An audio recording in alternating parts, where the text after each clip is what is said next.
Welcome, episode 16, Never Settle podcast.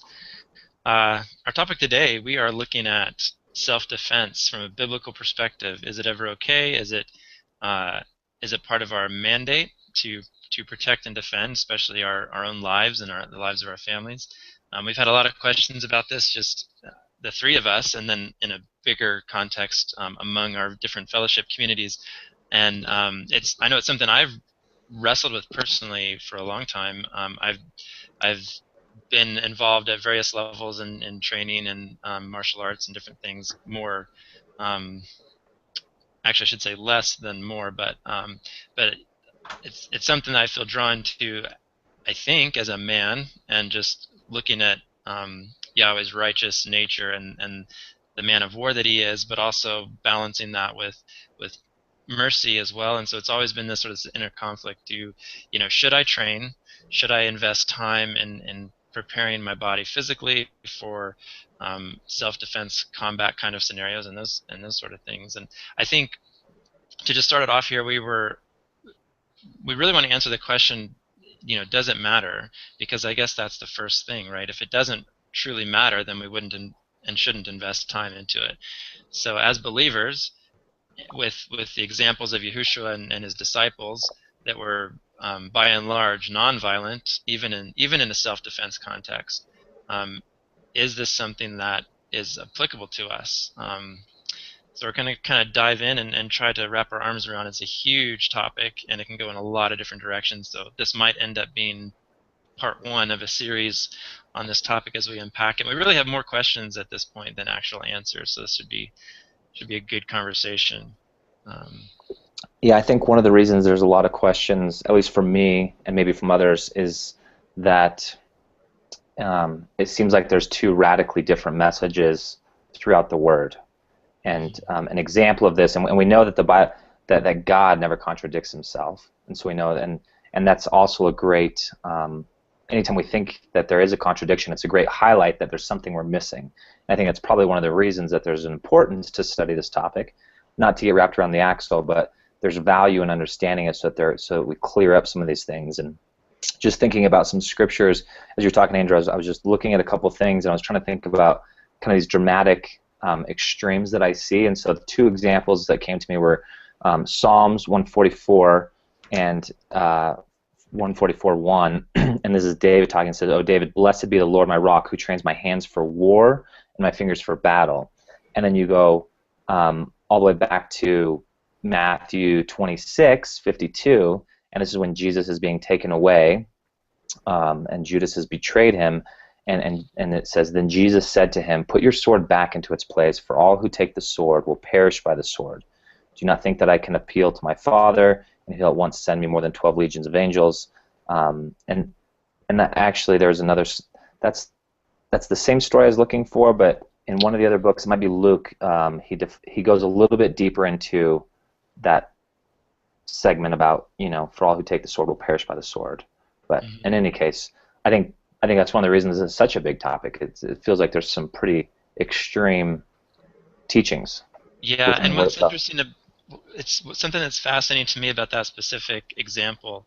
And again, like we can do a survey throughout all of Scripture. There's so many examples on both sides of this argument, right? And some people would take the position that um, we should have 100% faith, and that should be our action, just a pure prayer and faith-based action. And some people would take the position that we have to physically act as well. We have to do something physically. But that story about Yahushua in the garden is interesting because right before that happens, we know that Peter took out his sword and cut off the ear of the servant, of the high priest's servant. Right before that, Yahushua said, grab some swords, and so that's another one of those paradoxes in Scripture that, like, what is there to chew on in that? Because why would he, if he was just going to tell Peter to put it away later, why would he say bring it? And what does that mean? So it's super interesting. And then also not only that, but the fact that he says, you know, um, if you don't have a sword, go sell your cloak and get one. And they say, look, master, we've got two. And he said, okay, that's enough. But just the fact that they already had them, that they've been carrying them around up to that point, that he's approved, by implication, he certainly hasn't forbidden them to carry a weapon in their travels and their journeys and all the time that he's been with them. So it was something that they already had on them at that point in time. Mm-hmm. Yeah, and I think maybe just for me, my blanket statement coming into this, which I don't like because it's such a blanket, but it's the truth, is I think it's situational, like it depends.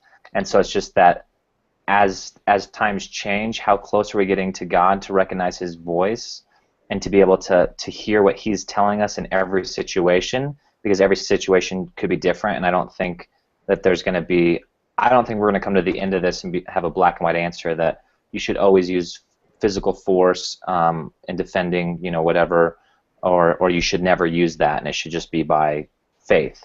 I think it'll be situational, which goes back to how do you make it situational? It's being able to hear the Father's voice clearly. Mm-hmm. So I think I hope we can get further than that, but I feel like that's the covering answer. Yeah, I was kind of feeling very similar. I think the bigger thing for me is like if the Lord asked me to do something or told me to like defend or not defend, even though I wanted to, that I would know his voice well enough to do so. But yeah, then you throw this other idea of like training and stuff, and it's like, okay, do I need to be, take part in training so that if he asks me to defend, I can, or just, there's another faith step there, like if he's going to ask you to do it, he's going to equip you whether you know how or not, and do something supernatural potentially. And so, yeah, that's really interesting. It is, yeah. It's hard because the conclusion on that determines. It's like everything else, right? If Noah didn't know there was a gigantic flood coming, he wouldn't have really cared to build an ark, and obviously he was being obedient. Father laid it out for him, but it's the same kind of thing, right? If the conclusion is that we can 100% rely on Father spiritually, and we won't ever or should never act physically, then from that naturally follows that we shouldn't train. We shouldn't invest time in an activity that's unnecessary, because it would not be a wise use of our talents, going back to previous conversations. Or things like investing in protection and weapons and, whatever that looks like. Yeah, it could affect a lot of things. I'm trying to figure out which can of worms to open and not open. It feels like there's just a lot here. There is. Can we talk about, like, Andrew, you mentioned, like, the God of War type of thing. Like, there were some crazy Old Testament stories, some where they were advancing, some where they were defending, like, and how does that play into the conversation? And then, too, like, just examples of men, say David, or, others who, they did some crazy stuff, and I'm not saying what they did was right, but, like, it was certainly, like, forward, like, purposeful, like, I'm gonna go kill these guys type thing, and and like I just read something the other day where what was the story?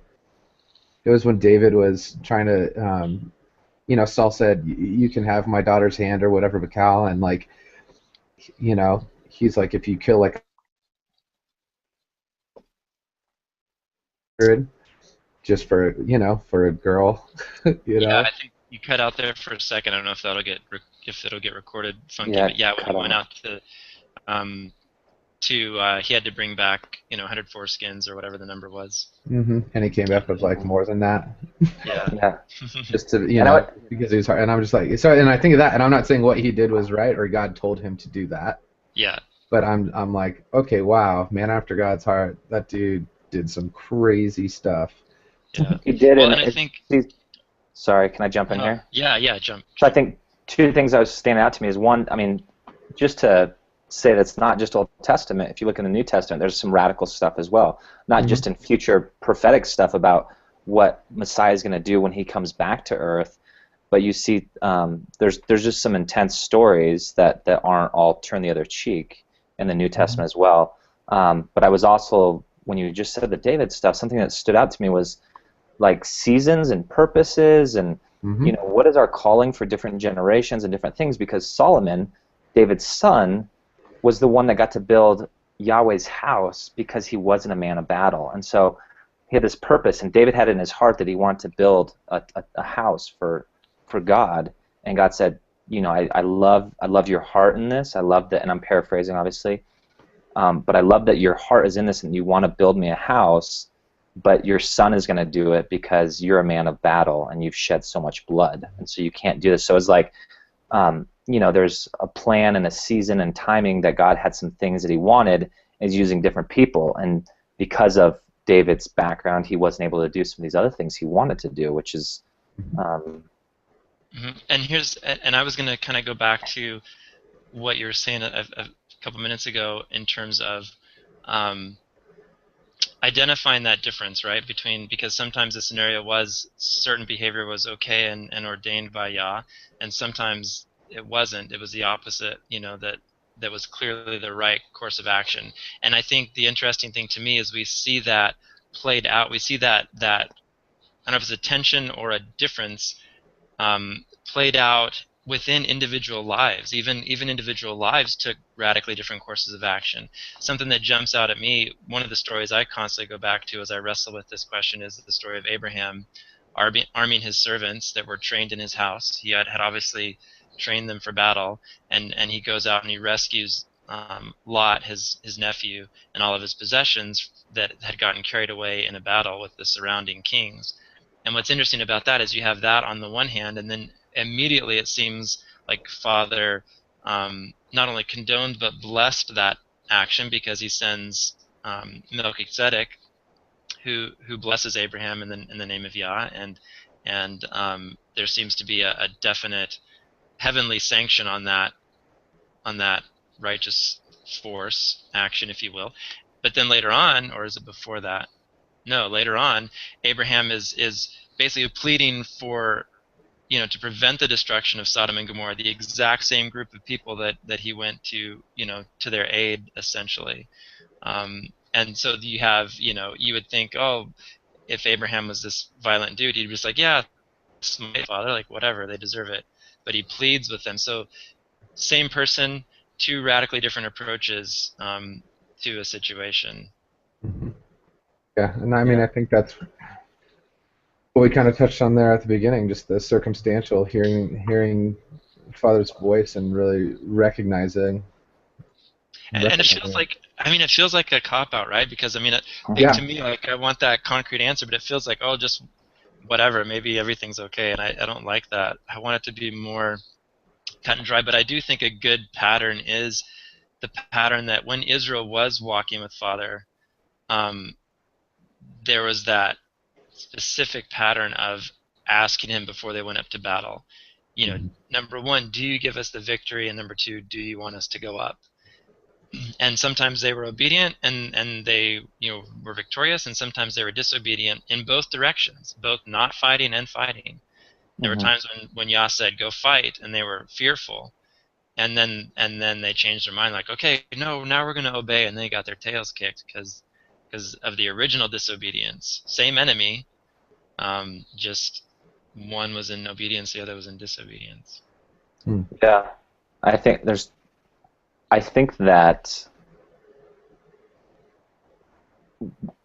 we all agree on when the situation comes, and I want to just kind of paint the situation so we're all talking about some sort of focus, right? Trying to give, like, because we're kind of being vague in all this, but say that ISIS comes to America and our lives are being threatened for our faith or whatever, or somebody, a perpetrator comes into our house and is trying to harm one of our family members. This is the kind of situation I think that we're talking about. What is our response in those situations? And I think that we all agree that it would be situational, and I think the best way to do it would be, praying to God, like, do you want me to be a martyr, or do you want me to stand, and fight back, like David did a lot before battle, like he asked what you just said, Andrew, what he should do. But I feel like the specific topic that we're talking about is, what do we do now before we encounter those situations? So is it appropriate to invest our time, and money and whatever into things that would result in could result in physical righteousness. That's not the right word. Righteous application of force, or like yeah, that's probably a righteous response to a physical conflict. Yeah, or just physically trying to solve a problem instead of just relying on spiritual provision. And so, because I feel like we would agree, like, so you're trained or whatever, and then I think we all agree, like, we should pray to God, like, is this a situation that you want me to intervene in, or do you want me to be passive in the situation, or do you want me to pray, or do you want me whatever? But I think the thing that we don't, or that there's a lot of conflict around is, right now when we're not in those situations, how should we be investing our time and our resources?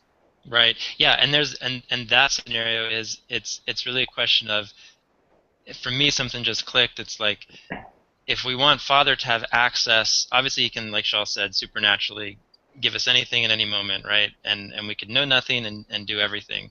But there's also a component of, if Father did want us to fight, we would have to have been prepared for that, right? Because if we haven't prepared for that, our only option at that point is 100% trust or martyrdom. Yep. And so I think the question is, what's our responsibility? Like, do we have a mandate to be prepared for physical action in those situations? Are we commanded to potentially take physical action in conflict? Yeah, exactly. Because the counter argument to all that would be, people saying, hey, you don't need to even expose that, because if you're faith or you're connected that well to God, He will provide those things, so you shouldn't be preparing for that. So I think the ultimate question is there ever a time that He would want us to act with a physical response, more so than what we could just do on our own currently right now? Because I think you see, like Messiah, he was very physical when he went into the temple, when he came to Jerusalem for the first time, and he drove out all the money changers and the people selling stuff for profit for offerings. But it wasn't, we don't have any stories of where Messiah is out, doing CrossFit and Prov, getting ready, in Nazareth before he heads into Jerusalem. So I think that is there going to be a time that God's going to call us to do something that's above and beyond what you would just be normally equipped to as just a normal citizen? Right. The best example I've found so far, and there are a few, my favorite one is Nehemiah, where it specifically talks about them being prepared. They were building the wall with their swords at their side and their spear in the hands, and they went in shifts. Some would defend and some would work, but they also prayed. So it was the balance, like, Father exposed the plan of the enemy, and in that, once they became aware of the threat, then they armed themselves and they said, okay, we're going to stand guard, and they were physically prepared for battle. And then, because they were prepared, the enemy did not attack, so Father gave them a victory without any force. But at the same time, there was a clear line in the sand of, hey, we're not victims. Like, if you mess with us, there's going to be a cost. And then, even after the initial threat was gone, they maintained their vigilance. So they didn't lay their weapons down. They continued to work with their swords on their sides and their preparations ready for battle. And so that's a really interesting example to me that suggests, my conclusion out of that so far is that we do have a responsibility to maintain some level of readiness to physically act in a dangerous situation. The story of Nehemiah is great. That whole thing, and one of the things that's good about that story, and I think a lot of stories, is that you see that they had this huge threat that was trying to impede a very specific calling that God had given them when He asked them to go back and rebuild the wall. But the response was preparation, but it wasn't proactively attacking. So they were ready, but they didn't say, hey, there's this threat, we're going to go eliminate this threat so we can do the thing that God's calling us to do. So there was still a balance where they were relying on God in faith and everything, but they were prepared in case it came to their front door. Right. Yeah, it's interesting. Like with the time stuff, I don't know. I think like this seasonal stuff, some of the same things kind of apply. I feel like,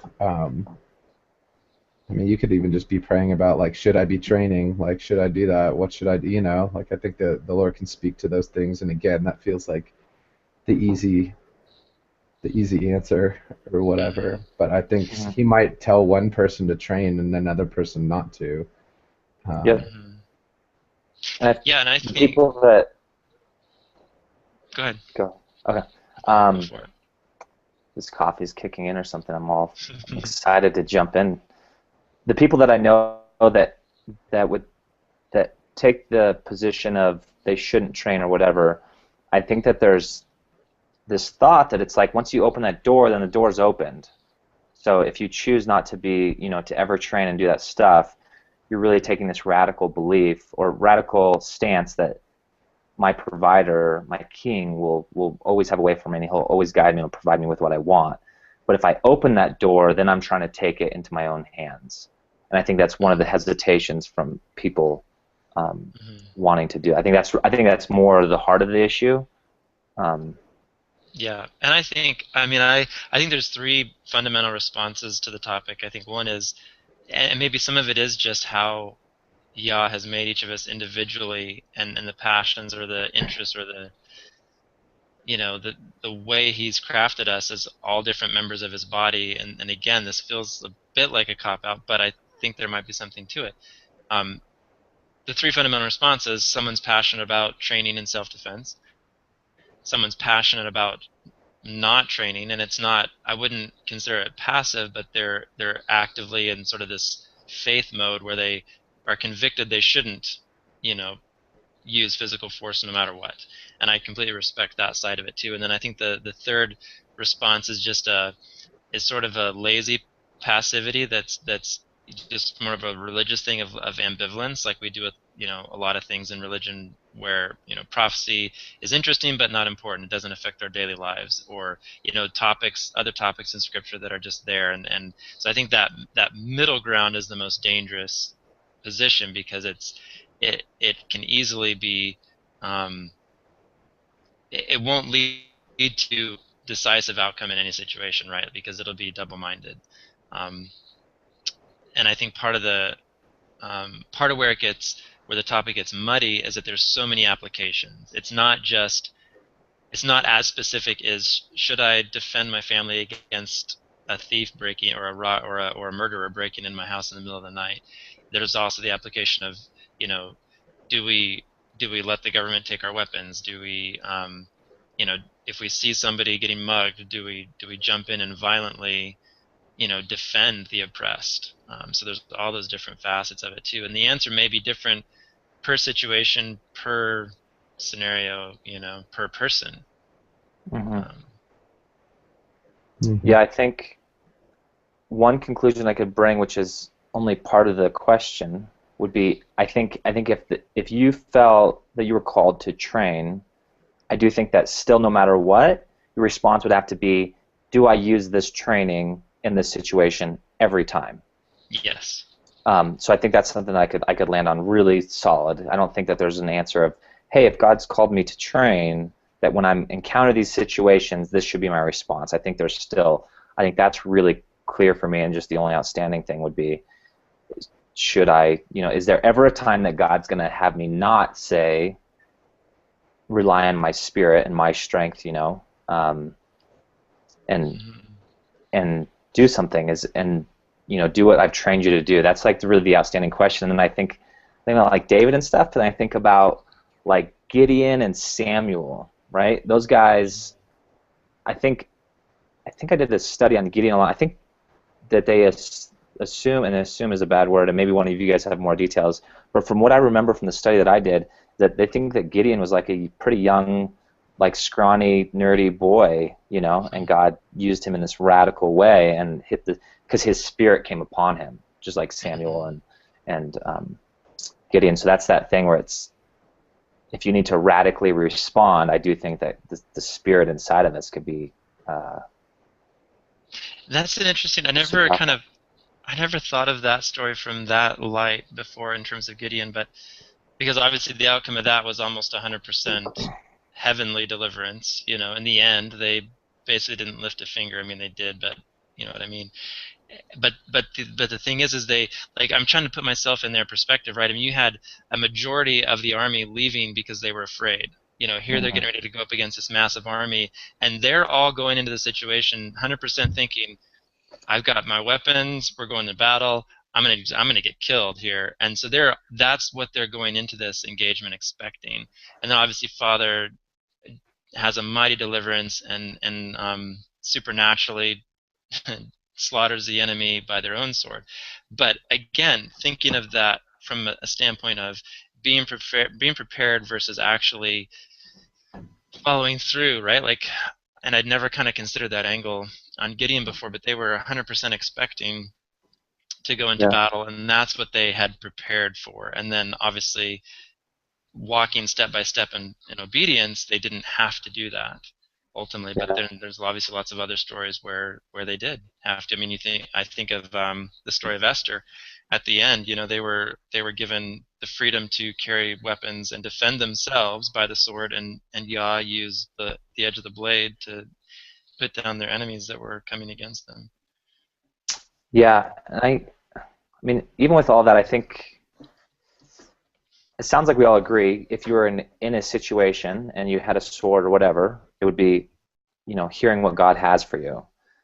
And that's different than like being prepared to be to be uh, a, a man of battle or a woman of battle, right? There's a difference between like, because I don't think all those people in Esther, all the Jews that were able to fight back necessarily were um, people in the army and trained and all that stuff, right? They were just saying, Right. Yeah, hey, they were you can, they were citizens. yeah, you can fight back. But this like you said at the beginning, this is such a massive topic, and there's so many ways to go. But one of the things you just keep saying that clicked for me was you said prepared. They were prepared, and so I don't see anywhere that Yeshua says go and train, or be ready for a true physical battle or anything like that. But there are quite a few stories about being prepared. And so I feel like there is a very strong calling on us as believers to be prepared. Um, Now the question would be, does that translate to warfare, physical, situations that we may encounter? But if you think about the story of the virgins, right? The 10 virgins and the 5 that are prepared and they bring extra oil, and the 5 that aren't. And Messiah is using that as an example to say, be prepared for me. And the people that weren't actually don't even go to heaven. And then there's, all the stuff about him coming back, where it's be prepared. If the master of the house knew when the robber was going to come, his house would never get robbed. So always be prepared. Um, Mm. and and so as you just kept using that word, and it just kind of kept hitting me, like there is for sure, I believe for sure, a calling for us as believers to be prepared Yeah. for what God has for us. Does that translate? I guess would be my question. Yeah, and I think the thing I'm having the hardest time with is, um, I mean, the most likely scenario for us in our lifetime is probably a persecution scenario, right? Hmm. With the way things are going and the way lawlessness is increasing on the earth and the way, Yah's standards of living are getting completely just, twisted and especially in the civil space, in the public space. And so, as persecution increases, what's our response to that? Obviously, there's a pretty high threshold of persecution that's just, in fact, it's expected. If we truly are like our master, the world hated him, the world's going to hate us. And so there's a certain level, high tolerance, a threshold of persecution before physical force is ever part of the picture, in my opinion. Um, but then, what is there a line there? And we don't. There aren't many, if any, examples in the scriptures of the early church ever reaching the end of that threshold, right? Even unto death, you know. And so I guess that's one of the big things I'm wrestling with now is trying to apply there's a very, very, in my mind, a very clear biblical mandate for preservation of life at the expense of taking life. Coming out of the flood, Yah made it clear, like, a man who sheds another man's blood, by man will his blood be shed. And so there's a very clear principle of justice there. There's very clear provisions in Torah for breaking and entering at night. Your life is forfeit. There's no blood guilt. If defending your lives and your family's lives, you kill that intruder after the sun is set. There's also the provision of the avenger of blood, even in a situation where there was a murder committed, and it was not only allowed, but I don't know the right word is, not encouraged, but part of that provision was that there was the expectation that the avenger of blood would hunt down that murderer and end his life. So there's all those things, and so now overlaying those on top of the New Testament, and just saying, okay, how do those principles apply in the scenarios that we might face? And there's a bit of a short circuit there. Like it's super interesting. Mm-hmm. And I think you're right. It could be persecution for us, but another present-day situation I could see us in that this would be applicable would be intervention with those that are being abused. Specifically, one of the things like child trafficking.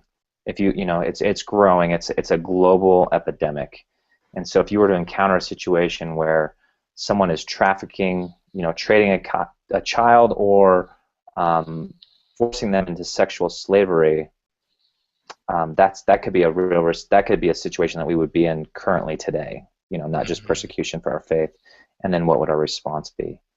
Yeah. And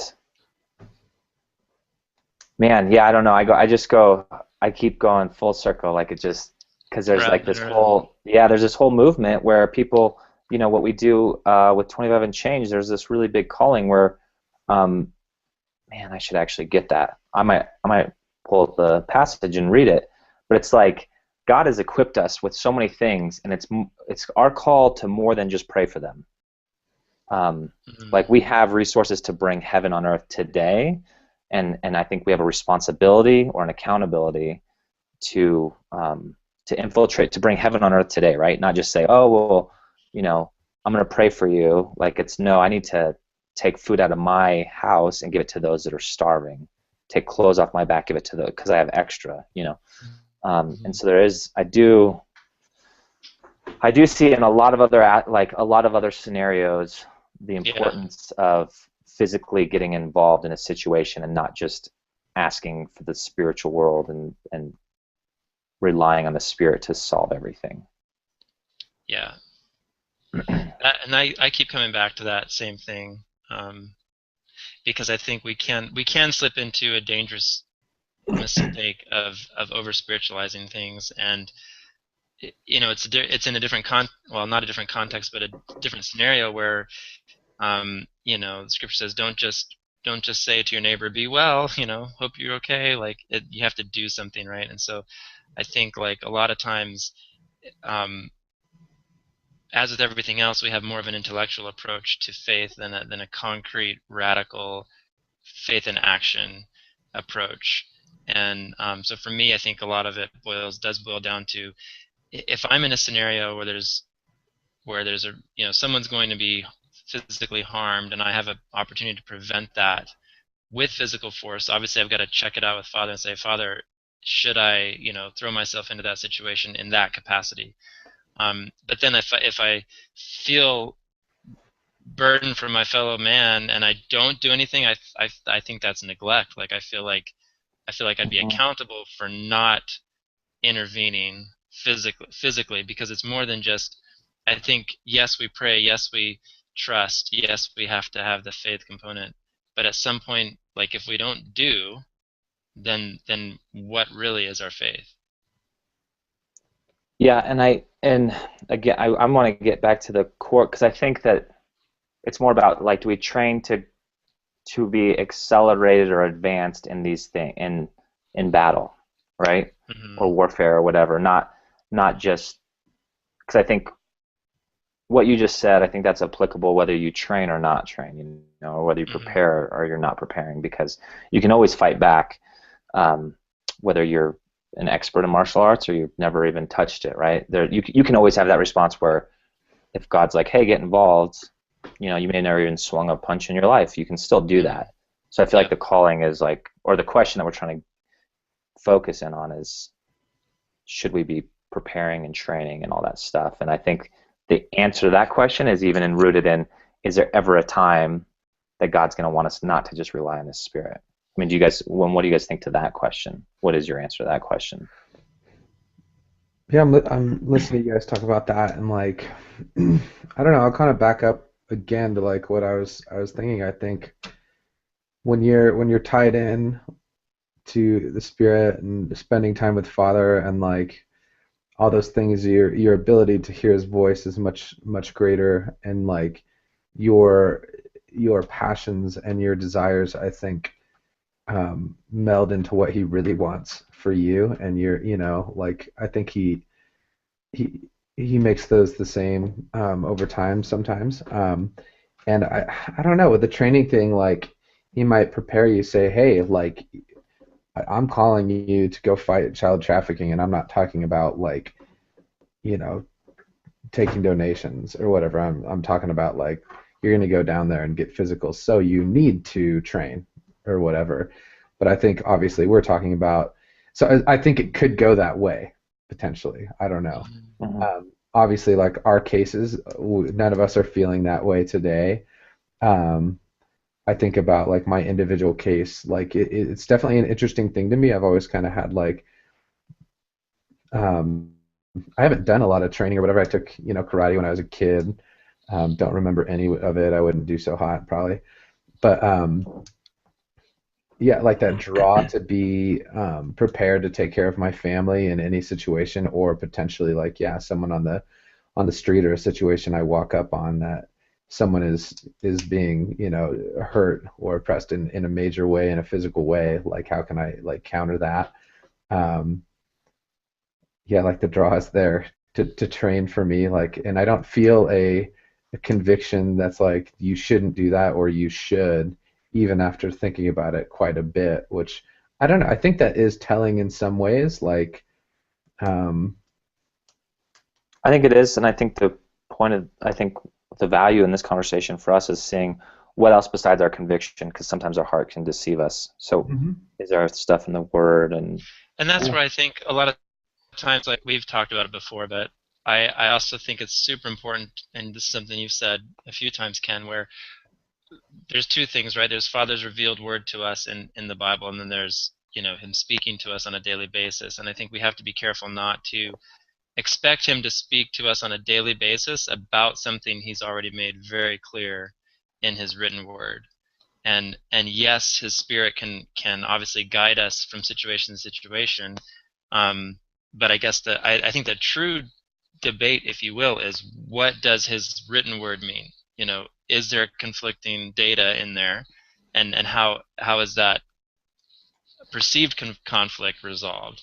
And I think for me, like my ideal, I haven't walked this out, just obviously from a time, resources, everything standpoint. But my ideal would be if I could sort of have my current perfect situation, would be that I would be so well trained that any application of force that I did apply would be so measured that it would actually even preserve the attacker's life, right? Like if I'm in a self-defense situation, someone who's only partially trained or not trained at all, fighting for their life could do a lot more damage than someone who's very well trained and is very precise in their response.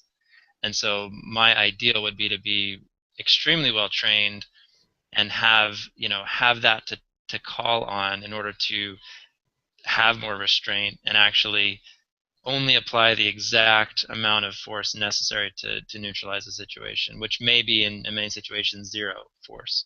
But yeah, good. I think just a super quick, we're probably going to wrap up here soon, but a super quick illustration of that is, someone who starts to feel threatened might take a rash action before necessary. One of my instructors from a while back got in a really intense situation, but he was so confident in what he could do, even if he already took the first few blows and whatever, that he was able to ride it up to the very point of tension, and then it dissipated. Whereas someone else in that threatening environment might have, because of lack of experience or skill, done something dumb much sooner and actually been worse off for it. Mm-hmm. No, I think that's good. I think you're right. I think we probably should wrap, so we can each have some concluding thoughts, because I think we're not landing yet. yeah, it didn't land. So I think I'll start. My conclusion is that I'm definitely not confident that God is not calling me, or that He'll never call me to get physically involved in a situation that is beyond what I currently have capacity to handle. And I would say it's not official that he's calling me in that for sure, but I for sure know that there's no like clarity that that's not going to happen. And so that leaves to me this open-ended question: should I be training? I'm definitely not coming away from this saying I definitely shouldn't, and I should just rely on God's Spirit, And I'm not saying I should, but there's just that open-ended question, which I know is not very helpful. Even for me, I'm like sitting on the fence of, I don't know, but I would say that the more we talk and the more that I've processed this this has been a few years just kind of processing this. It feels like if it was something that I shouldn't do, that door would have been closed. It would have been really clear. And that's also kind of an interesting way to look at a decision.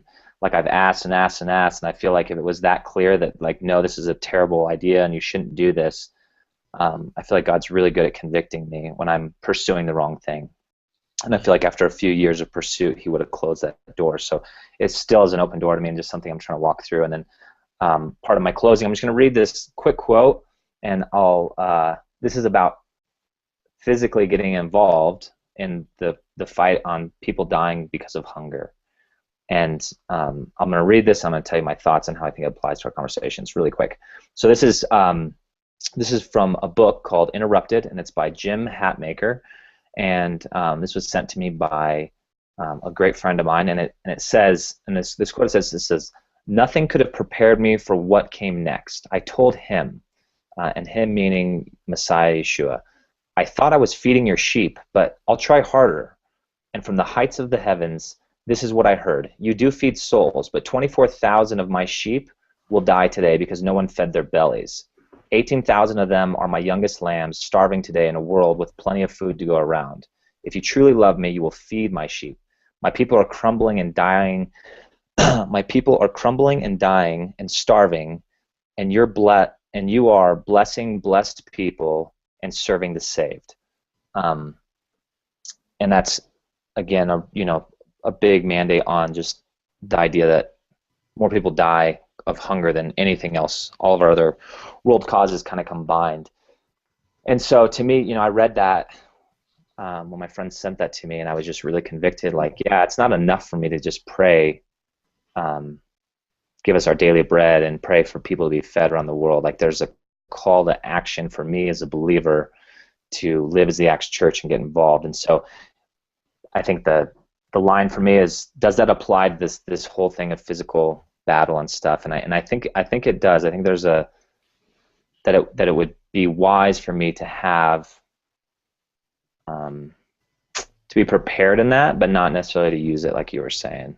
But I would say I'm not walking away from this 100% convicted or assured, but I would say I'm leaning that direction because of those things, and I see these examples of being prepared, and then see the examples of just sometimes prayer is just not enough. Yeah, there's so many things too that I think for me the conclusion right now is I'm just going to leave it on this question, because I have a personal conclusion, but I'm not confident enough in that conclusion to say I think this applies to other people, and maybe that's impossible, as a general rule of thumb. But the question I'm wrestling with is kind of the surface level contradiction between Proverbs 25:26 and Matthew 5:39, and I'll just read those super quick. So Proverbs 25:26 says, "A righteous man who gives way before the wrong is like a muddied spring in a ruined fountain." And we could probably look at definitions and words and debate the meaning of that, but that seems to me to mean righteousness has an obligation um, to not passively let the wrong have their way in terms of getting run over by the wrong. But then, of course, we fast forward to Matthew 5:39, and Yahushua says, "But I say to you, do not resist the wicked." And so it seems to be almost the exact opposite of that. Proverbs 25 seems to say, "Resist the wicked." Don't give way before the wrong. And then Yahushua says, "Don't resist the wicked. But whoever slaps you on your right cheek, turn the other to him also." And I think there's a lot of good things to potentially unpack in that, in terms of what that meant from an idiomatic expression standpoint, of allowing the other person an opportunity for repentance and restoration, reconciliation. But then at some point, obviously, so many stories and examples of Father had patience and mercy, and then at some point that ran out, and justice had to be administered. And so I guess, how do we pull that down into our daily lives? What is, obviously, we've been forgiven infinitely, and so we forgive, we should forgive infinitely. But at what point do natural consequences have to take effect? And is there there can be active forgiveness and mercy even when there is just a righteous requirement of justice. And so I'm kind of wrestling with those topics, and that can go. That could just go way deep. There's so many things that I we can know. go on. Can I say one thing? Because I think it ties to just the verse in Matthew. I think the verse in Proverbs I kind of interpret differently. I don't think it's about physical. I think it's about not becoming like the unrighteous. But in any case, that's probably another podcast. But for the Matthew one, something that stood out to me when you just said that is, it's the turn the other cheek is when it's when opposition is coming to you. It's not for other people. And I do feel very high calling that my resistance to, or my tolerance to people doing bad things to me, should be like through the roof. Like before anything gets physical, like unless my life was truly threatened, like I should have the highest amount of tolerance to be able to go through anything. But it's the difference would be if I'm seeing a young child being abused. I don't think that my stance should be turn the other cheek. And again, that turn the other cheek is about you. And that's just the piece that stood out to me. It has nothing to do with someone else being opposed, because we're called to defend the weak. And so Messiah does say that. He says defend the weak. But he tells us personally, turn the other cheek. And so I think that I could hang to that pretty tight, that my tolerance should be very high and I should turn the other cheek. But if I'm encountered in a situation where other people are being abused, that I don't think that verse necessarily applies. Yeah, and then there's the extreme spiritual response in saying, in theory, should we not have enough authority in Messiah to, even just with words, completely diffuse the situation? That that just should we not be able to cast out demons and just completely neutralize anything that happens if we're walking in the full authority of Messiah? And so that's another really good thing that could get unpacked there too. Yeah, it's open. It's unresolved for me. But Shaw, what are your concluding thoughts? Yeah, I think I'm kind of sitting in the. It makes me want to go look more, like think about it, pray about it. Like I've thought about it a lot, and I don't know. You guys have said some really good stuff. Just things have come to mind. Scripture that I've read a ton of times has arisen as of late, just because we have been talking about it. And I think I personally, my personality is more like if you were messing with my family, it wouldn't go well for you type of thing. But like I just need to walk through that, I think, a little more, and even pray like about scenarios or that, and just like read the word and with that in mind a little more. So I'm undecided. I have like personal stances, kind of like Andrew was saying. I do think it is circumstantial, and I think I think sometimes Father might call us to act, and sometimes he might not. And I think one of the biggest things for me is like I need to know his voice well enough and fast enough that I can make that. I can make that call on the fly, whether I have the skill or am trained or not. And I think that's the big thing for me is I just want to be so in tune. Like if God tells me to do something crazy, I can do it. And if he says to stand down, and there's some yeah. So that's kind of where I'm at. I need more information. I need more time with Father and just His Word and two, just ask Him to kind of change the parts that aren't that come natural to me, the personality traits in me that come natural, that might need some fixing, and a little molding. So Yeah. I'm just going to leave it on a bombshell if I can. oh. This is something I came across reading the JPS translation, and so there's probably undoubtedly translation issues and cultural issues that don't make this easier to untangle. But a fascinating rendering in the JPS of Leviticus 19:11, which I never would have seen this before without having looked at that translation. Do you want to tell people really quick what JPS is? Sorry, yeah, Jewish Publication Society. It's from early 1900s. It's a Jewish translation of the Old Testament, and it's very similar. I mean, there's not anything crazy, doctrinally or whatever. It's very similar to the King James, but there are like really interesting differences here and there that I've just happened to notice as I've gone through it.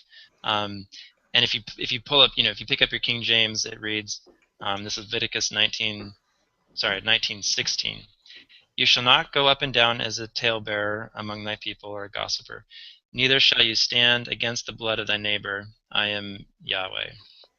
So that's how the King James reads. The JPS version reads this, and we'll end on this note.